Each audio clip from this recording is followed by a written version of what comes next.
Hi, folks. Steve Urban here, host of the Riderflex podcast and founder and CEO of our day job recruiting firm, Riderflex. We hope you enjoy this episode. And as a reminder, please subscribe to the podcast for updates and news. If you haven't already, check out the series of books we've published on hiring, interviewing, and overall career advice titled The Riderflex Guide. And finally, today's episode is brought to you by Class 6 Partners. Are you ready to sell your business or raise capital? Class 6 Partners guides you through the entire process, from business optimization to securing the perfect deal. With over $3 billion in transactions, they turn your business dreams into reality. Visit class6partners.com to start your journey today. Doug, thanks for joining me on the Riderflex podcast. You look like you're in pretty good shape there, my man. What are you going to the gym every day? I mean, what's the deal? At this point in life, four days a week is about all I can have. I used to do 6 days a week, but the joints won't tolerate that anymore. But yeah, try to stay at least 4 days a week and hit it hard. So Are you doing cardio and heavy weights, or what? Give us the routine. yeah, to be honest with you, so I race cars still semi-professionally, and our races are, about an hour and 20 minutes in a 140-degree car. So I took off probably a good 20 pounds of muscle going back at least 10 years ago. And so now first order of business is cardio, and then we get to do weights. But Okay. it's all about the heart and the endurance today. How old are you? You mind me asking? Yeah, no, I'll be 56 in October. You're looking good for 56, my man. Looking good. You're making me That's good. feel. I'll take that. I'll You're take making it. me. I'm feeling pretty wimpy right now. I do a little bit of weight and and I do some cardio in the mornings. I'll be 57 in August. All right. All We're right. close to this. What'd you graduate high school? Like 86? 1986. Yep, exactly. All right. I was an 85 guy. We could hey, we could do a whole show about the 80s if you want to. That'd be fun. You certainly could. So A good time. you're White Plains, Northern Metro New York, I guess, somewhere up in there, I think, right? Yep, New York City metropolitan area, so about 30 miles north of New York City. Okay. Believe it or not, I had that territory back in the day. Okay. Early 2000s. I lived up near Hartford, and I had Northern Metro New York and Connecticut and some of Mass. But I was an Oklahoma kid, and my wife was a small town Texas girl, so we didn't adapt too well. We didn't. That's culture shock. Yep. My wife, we lived there for 3 years, and my wife just hated every minute of it. I mean, nothing against. I mean, I'm not slamming your area. She No, just no, no. Listen, 1988, I was doing a project. We were building Blockbuster video stores, and we had a bunch of guys that were the carpenters that were doing all the shelving and millwork, and they were all from the Texas and the Oklahoma Panhandle, and they hated it here. yeah. In fact, I'll tell you a good story. I learned something, and maybe you'll appreciate this. So here I am, second year apprentice, and I'm making, maybe $350 a week, which at the time seemed like a lot of money for, Right. Yeah. especially for these guys who were telling us, well, we get minimum wage, but that's only for the first 40 hours. Then we get time and a half. So they were really bugged out after going for lunch one day because the waitress made him pay for a refill on his tea. So this morning I said, I'm going to do something nice. I said, come on, guys, I'm buying breakfast. So bought everybody a buttered roll and a coffee, and asked everybody how they wanted their coffee. And everybody said, regular, regular, regular, regular, regular. Okay. Send the kid out, get 10 regular coffees, 10 buttered rolls. Make sure you get me a black coffee. And apprentice kid comes back, and he hands everybody their coffee. And I said, thank you very much. I really appreciate it. Takes a sip. What the hell is this? Regular coffee. He goes, this got milk and sugar in it. I said, that's what a regular coffee is in New York. He goes, when a cowboy tells you he wants a regular coffee, he wants it just the way it comes out of the pot. And I showed him my coffee. I go, that's the way I drink it. It's totally true. Yep. I did that. It happened to me. I went to a Dunkin' Donuts drive-through when we were up there, and regular. Yeah, I remember that whole thing, regular. I'm like, I don't. What do you mean? Right? What do you mean regular? Yeah, Anyway, did you grow up in the area? I mean, is your I family from did. there? Or I did. okay, I grew up in Yonkers, which is just the first city north of the Bronx. Lived there until I got married and moved to a little further north in Westchester, probably another 20 miles north of there, and been here my whole life. So this has always been home. what'd your folks do? My father was a salesman. My mother was a homemaker. So there was, nobody in the trades in my family. I was going to be the first person to go to college. They had big expectations for me. Broke their What? heart. How did you the electrician thing? How'd that even happen? What happened? So 1986, it's probably Aprilish. Can't graduate till you see the guidance counselor. I went to Catholic school, so she was a nun. Showed up, walked into her office. She said, "Well, Mr. Winston, what do we have?" She looks at the folder. She says, "You're going to Westchester Community College for Electrical Engineering Technology." Slams the folder closed, goes, "What kind of a bullshit course is that?" And I said, "Excuse me, sister?" And she goes, "Come on, why aren't you taking engineering? What gives?" "I don't want to be an engineer." "Well, you could be a field. I don't want to sit behind a desk. I hate math." "No, you could do this. You could be this kind of engineer, that kind of engineer." "I don't want to be an engineer." So she finally looks and says, "All right, what do you like to do?" I said, "Well, what do you mean?" She goes, "When you leave here today, what are you going to do?" So, "Well, I'm going over to my friend John's house. He's building a 68 Cougar. I'm going to put the stereo in. I'm going to do some wiring for him because the wiring harness is kind of beat up." She goes, "You like to do electrical stuff?" "Yeah." "You like to work with your hands?" "Yeah." She goes, "Why don't you be an electrician?" And I said, "Nah, I don't want a blue collar job." She goes, "You just told me you don't want to sit behind a..." And look, the stigma was blue collar. Blue collar is a dead end job. That's what they drilled into our head in Oh, grade. I remember, brother. I remember. Yep, No, absolutely. you know what we were Votech, told. Votech. What? No, you got to go. Yeah, but We didn't believe me. have any of that. We had nothing like that. I went to a Catholic school, so it was all Yeah. academic. Everybody was going to college. That was it. So she said to me, "Don't you have any relatives that are electricians?" I said, "Yeah, my cousin's an electrician." She goes, "Good. Okay. You're going to go home. You're going to call him, and you're going to ask him if you could work for him this summer." Good idea. "Yes, Good sister." idea. So I go home and tell my mother, and she goes, "Oh, that's good. She thinks that'll help you in college." And I go, "Yeah, yeah, that's it." So it was my grandfather's brother's son. So my grandfather takes me in the car. We go up there one Sunday night. He says, "Now, listen, don't go to my old house. Go to my new house."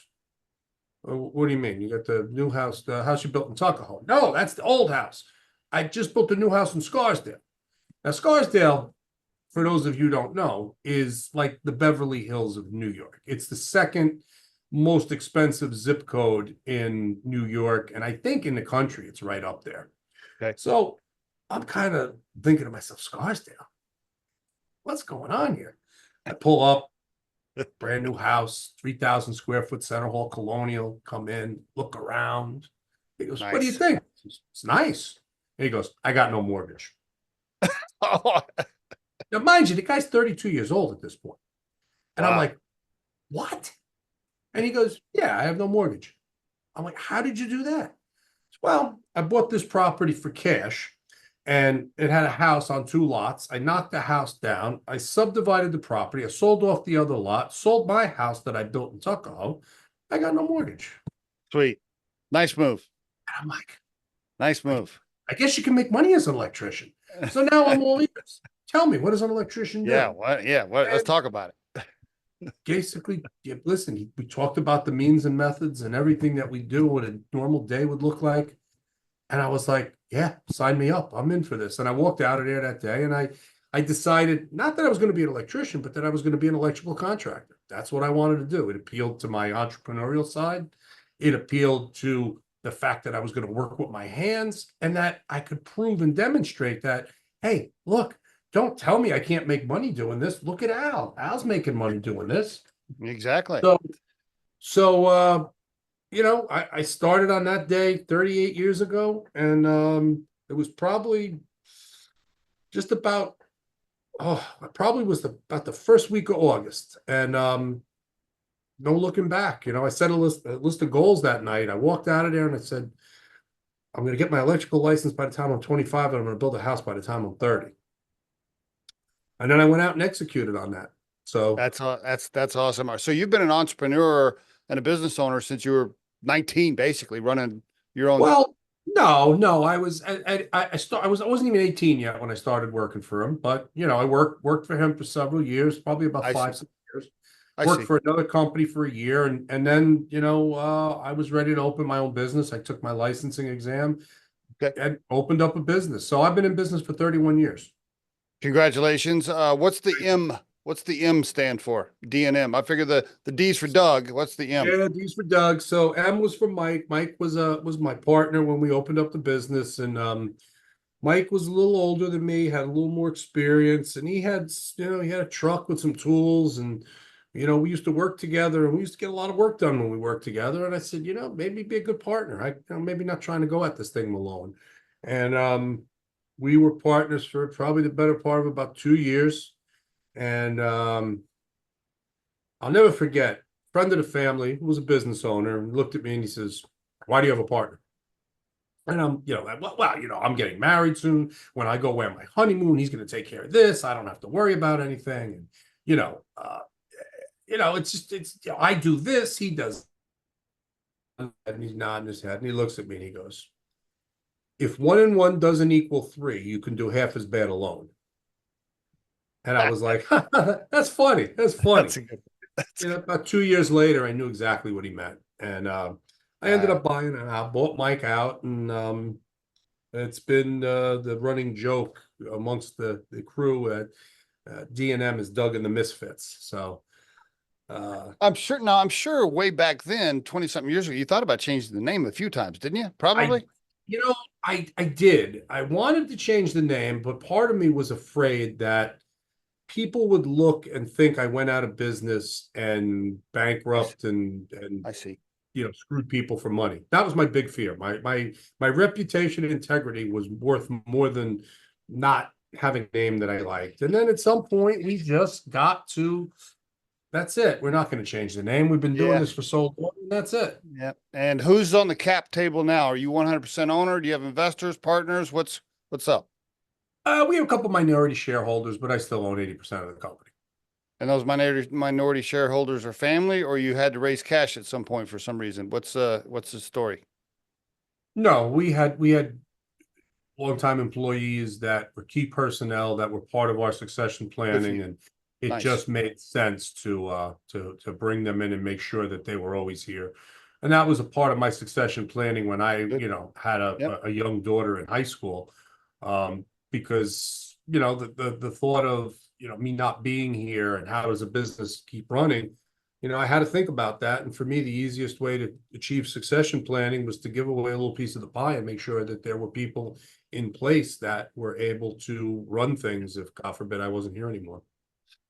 How big is the company now? I don't know how much you want to share. I know it's a private company. I don't know if you want to share employee count or revenue or size, or can you give us a general idea? Okay, anybody who Googles us or DMBs us will find out we do, about 16 to $20 million a year in revenue. Nice. We'll have anywhere from 30 to 50 employees over the course of the year, depending on how busy we are. And that's pretty much the routine. That's the whole corporation with all of our little subsidiaries that we also have here. But that's basically the whole thing in a nutshell. You own the building? I own several buildings. I have the building we're in here, and then we built another fleet facility just about 20 miles north of here, where we maintain and we run the utility division out of there, and that's our fleet business. And we also run another company out of there. We maintain and inspect and repair bucket trucks and cranes for our competitors, for the local municipalities, for the railroad, for a couple of New York City entities. So we have another little business there that I own with another partner that's been in business for probably about the last 12 years. That's Northeast Utility Equipment Repair. Is that what that is? That is. Okay, very good. So those are three LLCs you got. Your tax accountant, he likes you.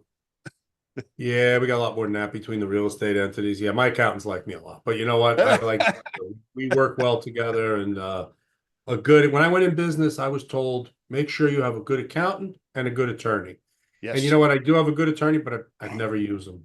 I have probably I'm the worst customer he has because one thing I learned is that if you need to get an attorney involved, um, either A, you have somehow lost your ability to negotiate things, or B, you are in such a bad predicament that you cannot get out of this alone. And thank God, knock wood, I've never got myself into those situations. So Now you're tied to the construction industry a lot. I'm surprised you haven't had more legal stuff, really, to be quite now I honest. have a lot of times I could tell you a story. Was doing a school job probably 20 about 20 years ago. And I was the only contractor. We all had multiple prime contracts, and I was the only contractor who didn't sue the school district for delays and all kinds of other things. And they all lost their lawsuits, and I'm the only guy who collected all my money. I waited, and how did I collect my money, you're going to ask?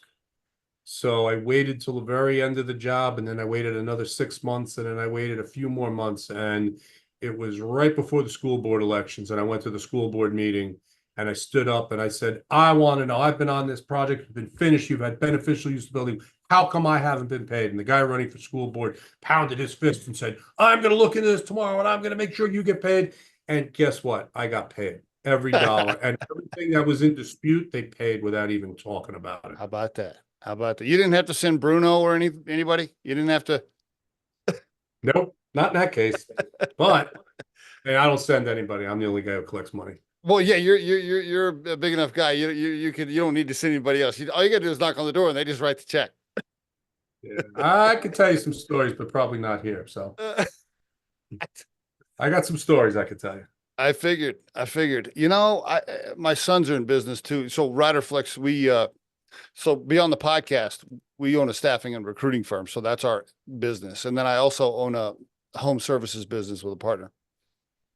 And I just tell my sons all the time who are trying to start their own business, they'll be like, Dad, these fucking they won't pay. Like they haven't paid their.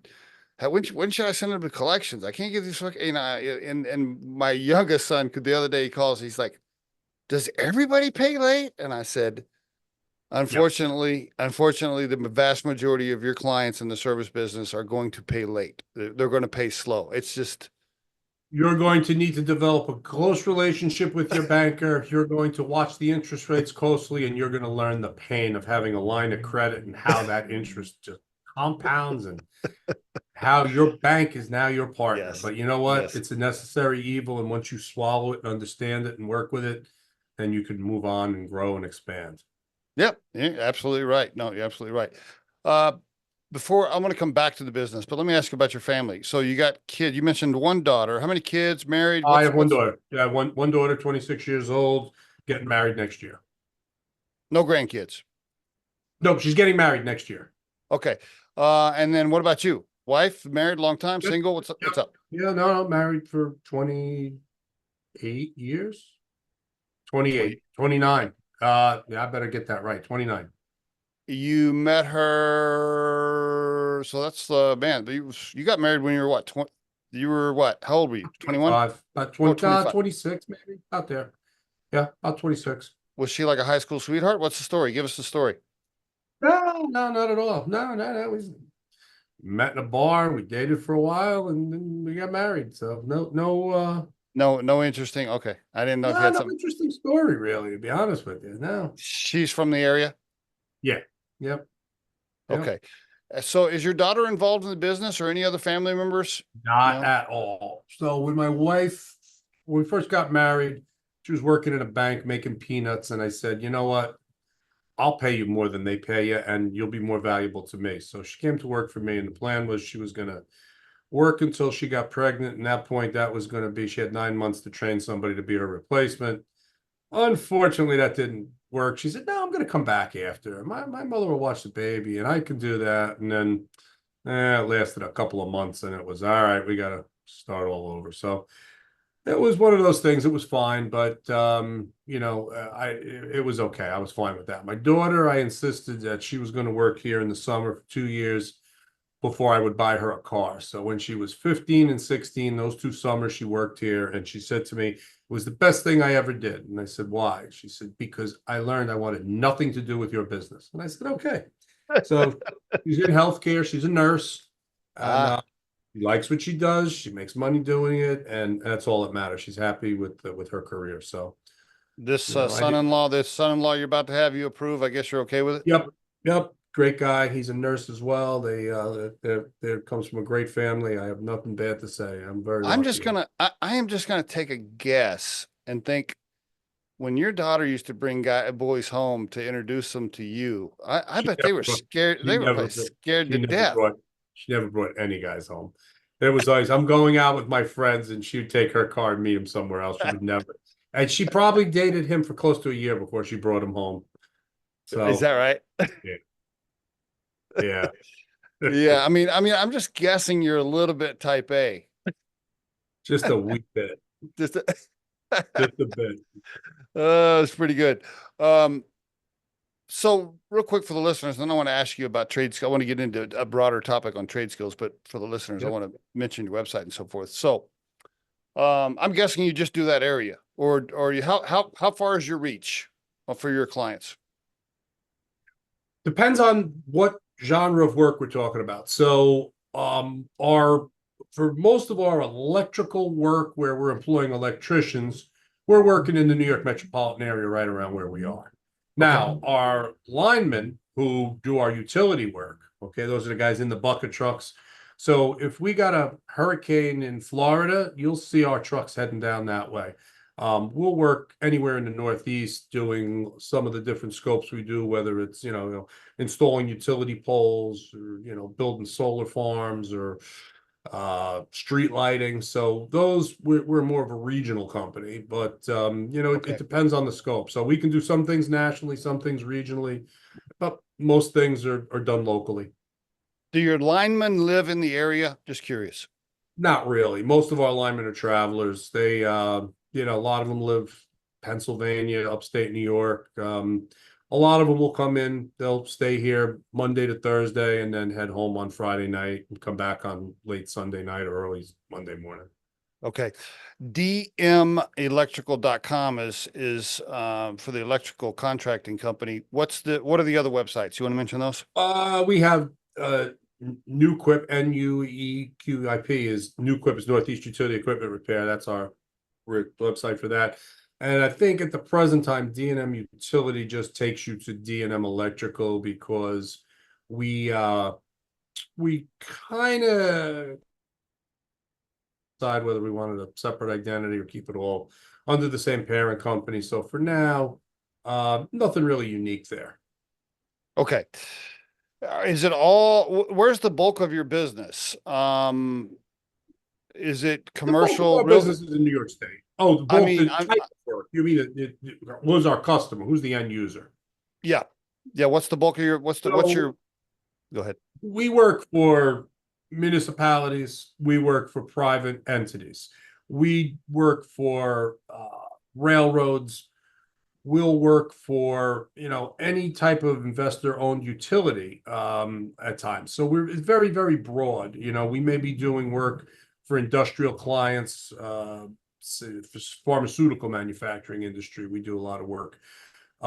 We will do work for, and again, like I said, in the railroad industry, we've done a lot. We'll do a lot of municipal work. We do a lot of public work for various entities. And that scope of work will be anything from, installing generators to building substations, running transmission lines, distribution lines, underground utility work. So we have a lot of different scopes, but we're typically in that heavy infrastructure type of business. Okay. No residential stuff. Well, I say absolutely not, but if Mrs. Jones has a horse farm and the utility stops at her property line, I might be putting in 20 telephone poles to get to the house. So Okay. it's possible. With the large pieces of property we have in this area, it's conceivable that we do a little bit of that work, but that's not really our main focus. And usually if we're working for somebody, we're either doing some storm restoration for, because the utility has referred us, or we're working for a contractor. So Okay. no, no, not too much residential stuff. What's your involvement now that you're this big, this many years in business? Are you still running everything day to day? Are you kind of, No, are I you, mean, look, I've stepped back from operations. At one point, I was probably almost completely removed from operations. But you have some people move around and people come and people go. So I'm a little bit more involved in operations the last 6 months or so, just by nature of the fact that we've got some new people in here. We're bringing up to speed, and then I just need to be there to kind of get them into those roles and provide that expertise that our customers just depend upon. have you been away from the tactical hands-on work long enough to when you get out in the field, you're like, oh shit, I forgot how to do this. Nah, I mean every weekend you can find me in my garage doing some kind of project. I'm building something, welding something, fixing something, you name it. I always have a project. So no, my hands are always staying busy. I'm a tradesman at heart. I mean, I may be the CEO of the company on Monday to Friday, but on the weekends, I'm turning wrenches.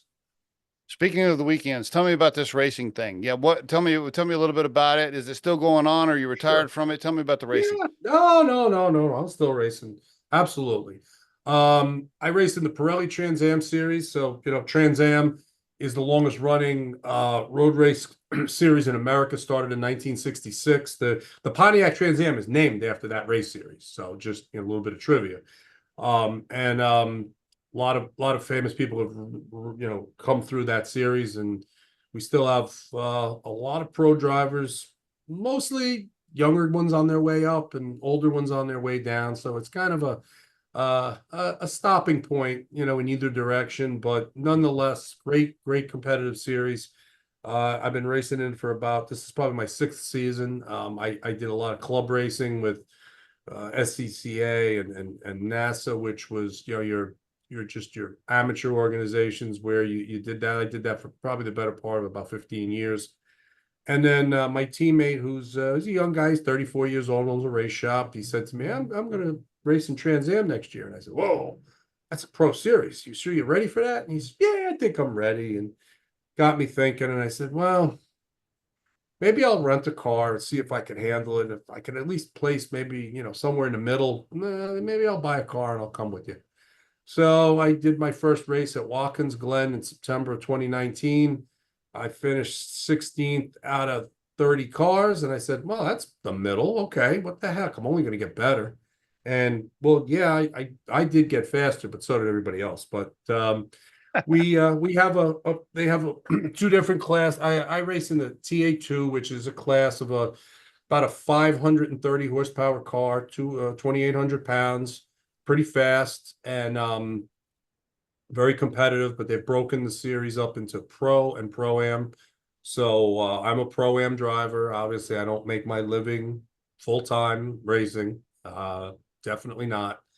But yeah, I got 2 wins last year. I had a Cool. podium this year in Rock. So we're hanging in there. A Now, couple of top fives in the last. can you help the listeners out with taxes and expenses here? Because you're a business owner, can the business sponsor your racing and that somehow Absolutely. that's a Perfectly legal. It's perfectly legal. It's a form of advertising, right? If I wanted to advertise on the side of a truck, I put my name on there and pay somebody, I could do that if I wanted a billboard, or if I wanted to advertise by sponsoring a race car, perfectly legal. And if you do it the right way, D&M Motorsports is a corporation, and I do run it as a business. It's not a hobby that's moonlighting or hiding as a corporation. When I'm not in the race car, it is for rent, and we have an arrive and drive program. So if there's a ah 12 race, like last year, I did 6 of 12 races and rented the car for 3. So that brings in some okay. income. So we have other income coming in, and it's a legitimate business. which takes me to my last question on that topic about the money. So anybody I've ever known that is an amateur racer has always told me, it's like owning a fishing boat or an RV or whatever. You're just lighting money on fire, basically. You're just, I mean, have you figured out a way to not Like lose? shoveling cash into a fireplace? Is that what you Yeah. mean? That's what I had a buddy of mine who said that. He said, race car, that's like, you might as well just shovel money in a fireplace. So, no, Yeah. like I said, I mean, look, we generate revenue on the Arrive and Drive program, and we offer value to Okay. drivers who, like me, think they may want to get into the series, don't want to buy a car and find out they're not competitive. Cool. And we give them a full package. They've got a whole crew. We bring the car there. We would help them out, coach them with data and video, and we provide a whole service there. So, I think that's great. Yeah, so good there's move. yeah, Yeah, good move. Yeah, great move. Okay, I want to ask you about, so let's talk about trade skills in general. By the way, for the commoner listener, is it yes. skills trade or trade skills? What is the proper terminology? Well, if you are an electrician, you are a skilled tradesman. Okay, so there are skilled trades and there are unskilled. There's labor. Skilled labor is anyone who has formal trade experience. So we're talking plumbers, electrician, carpenters, but not limited to that. A lot of people just think in terms of construction, but it's not. Okay, we have the automotive fields, right? Mechanics, body men. Those are all skilled trades as well, which make good money. And then we have the service trades, right? You could be a cosmetologist, you could be a chef, you could be a baker. These are all skilled trades. We have the manufacturing sector, CNC machinists, right? Guys that are building things, welders, people that are fabricating just about anything. Anything that needs to be built by skilled people. Now, unfortunately, when we were kids, our teachers lumped the day laborer who waited on the side of the road for somebody to pick him up and shoveled trenches. And again, even our laborers today, if you're in the laborers union, you're probably making about $45 an hour. So I don't know how much, plus benefits. So I don't know so much how we even look at the laborer and call him an unskilled worker, because he's certainly being compensated as if he was highly skilled.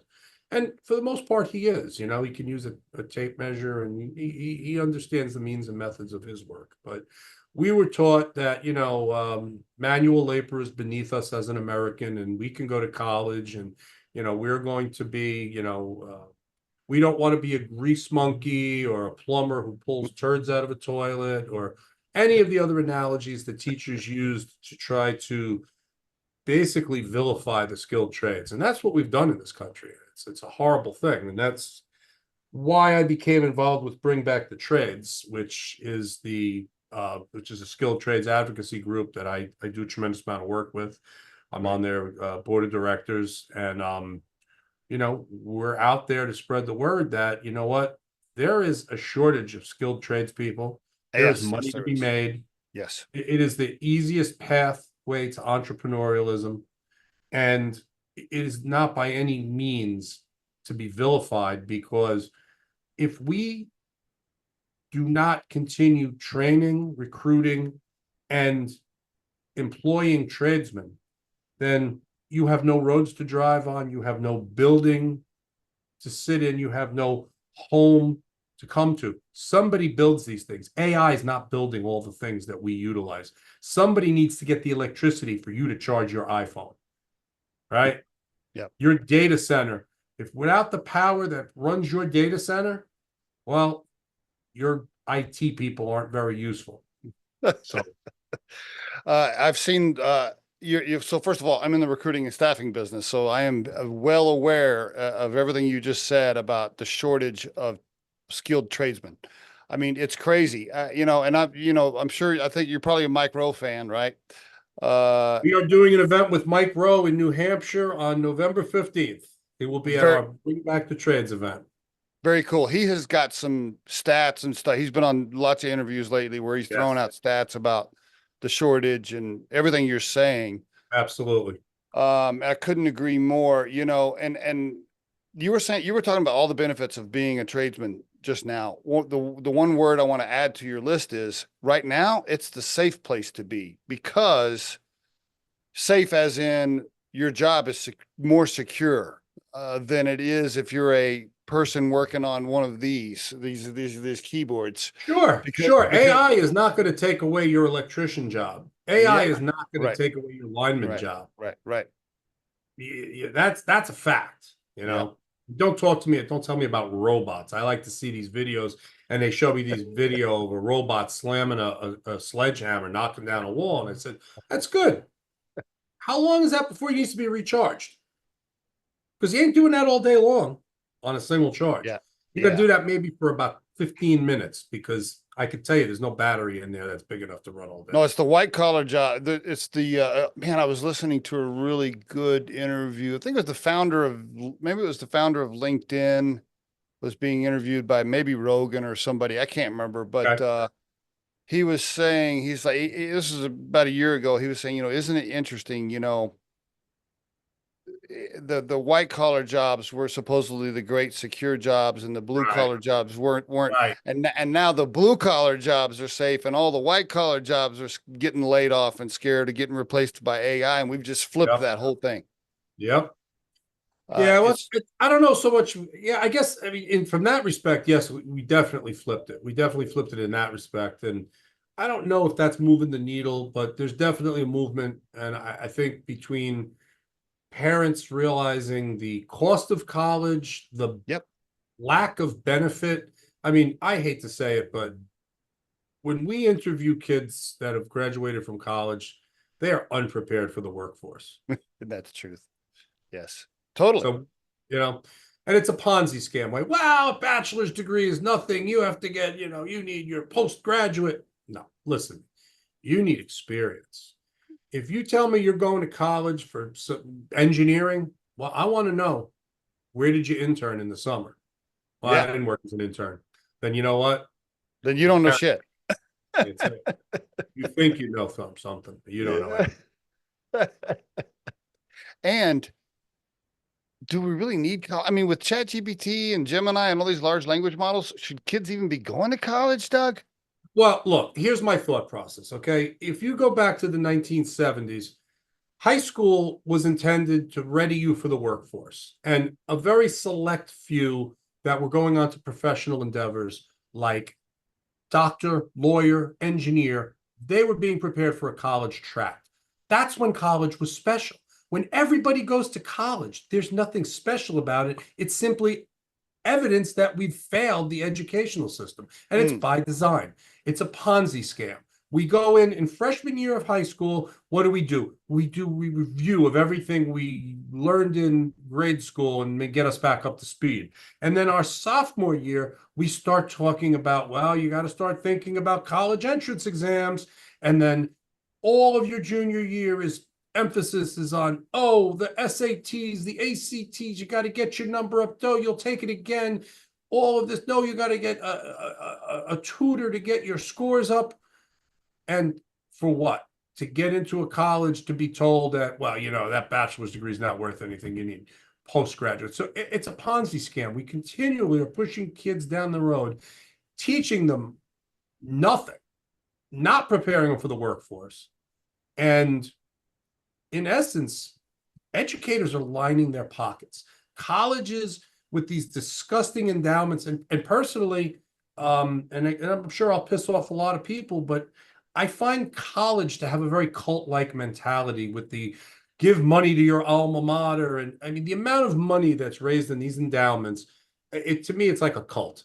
Why? I mean, listen, you're getting paid all this money. Why would anybody give you money?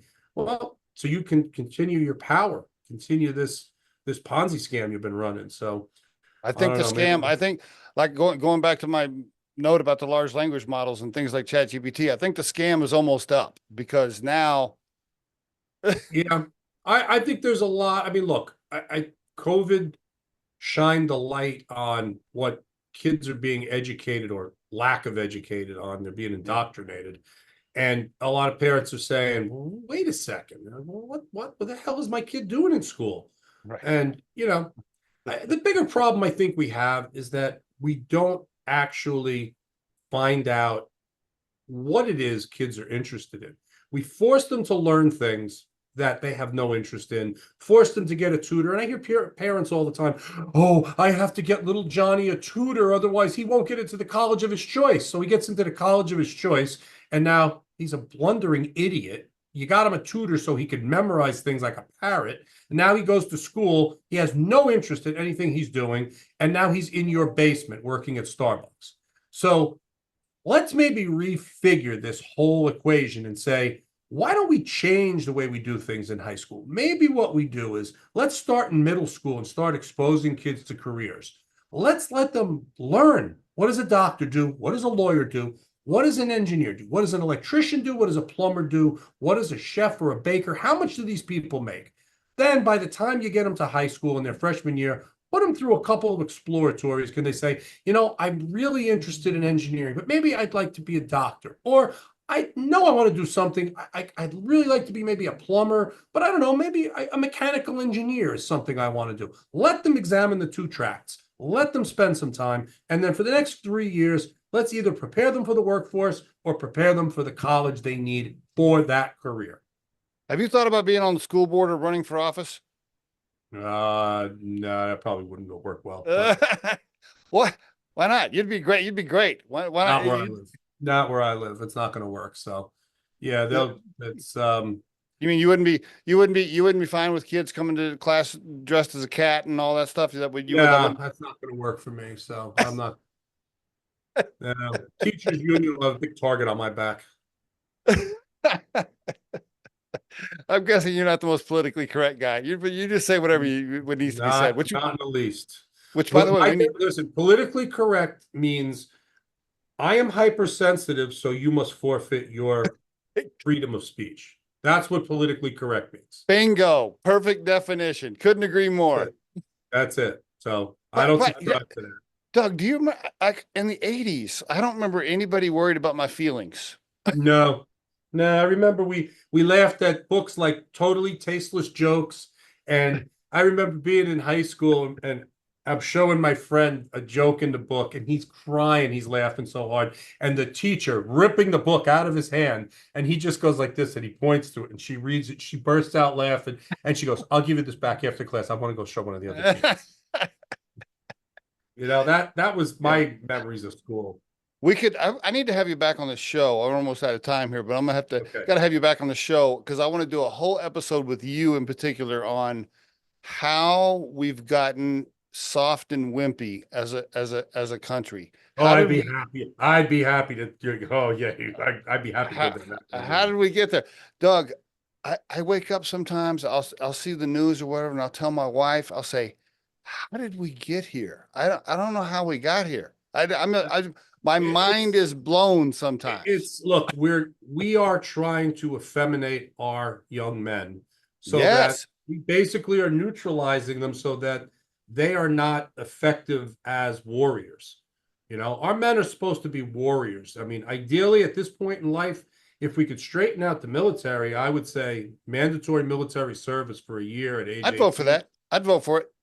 In a heartbeat. I think that would also keep a lot of people from wasting money on college because they'd enter into the military, find some skills, and actually have something marketable to go out and make money at. Right? Yeah.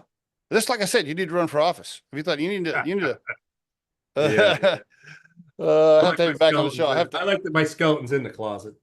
I have a feeling me and you would have a good time offline, my friend. I'm sure we would. I'm sure we would. So listen, hey, congratulations on several successful businesses, 30 something years as an entrepreneur. I mean, hell, for most people, if they have a business for 3 years, they beat the average, right? I think the average entrepreneur lasts 3.5 years, or I can't remember what the average is. The average business, I hate to say it, the statistic is something along the line of 80% of all businesses fail in the first 5 years. I think that's right. Yeah, that sounds right. Yeah. It's usually tied not to lack of sales, but lack of cash flow. Lack of cash flow, yeah. And well, you've obviously done a great job. You've made some investments. You own. I mean, hey, kudos to you, my friend. And Hey, Thank your you. dad was a salesman. Your mom was a homemaker. It wasn't like dad didn't just hand you $1 million to get started. No, no, no, not at all. Yeah. Congrats, my friend. Really, Thank you very much. congratulations. Yeah. Thank Doug, you, thanks sir. for being on the show. I really appreciate it. Awesome job. My pleasure. Thank you.